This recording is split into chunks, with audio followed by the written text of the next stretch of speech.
Në një kohë kur disa prej bashkive në Shqipëri e ka nisur sezonin turistik, Shkodra duket se nuk është ende gati. Problematikat që duhet të zgjidhen janë emergjente, pastërtia, niveli i zhurmave dhe menaxhimi i trafikut janë kryesore. Kërkojnë në mënyrë të rreptë dhe masa drastike për sa i përket higjienës, pastërtisë dhe firmave kontraktuese në përballimin e këtyre situatave. Mos bëhemi prallë dhe të kemi rast që turistat krahas bukurive natyrore të na nxjerrin edhe mbetjet e shpërndame në çdo anë.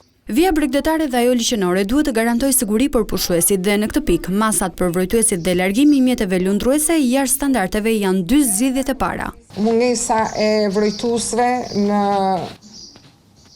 pikat e plazheve metet akoma një problematik që bata dhe rrezik për jetën e njerëzve. Një problematik tjetër është ushtrimi i aktivitetit të turizmit detar me mjete lundruese jashtë standardeve. Numri i aplikimeve për Bashkinë Shkodër për të pajisur me stacion plazhi ka qenë diku te 133.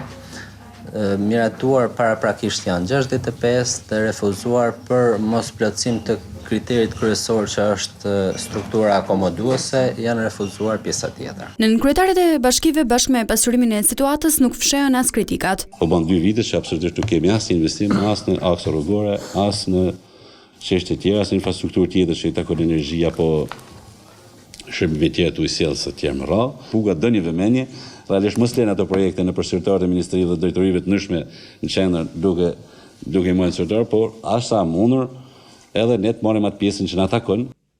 Shkodra është një qark me turizëm të ndërthurur. Për zonat malore, shqetësim vijon të jetë mungesa e energjisë elektrike, ku më e prekur mbetet malësia e madhe me Lëpush, Vermoshin, Razmën e të tjerë.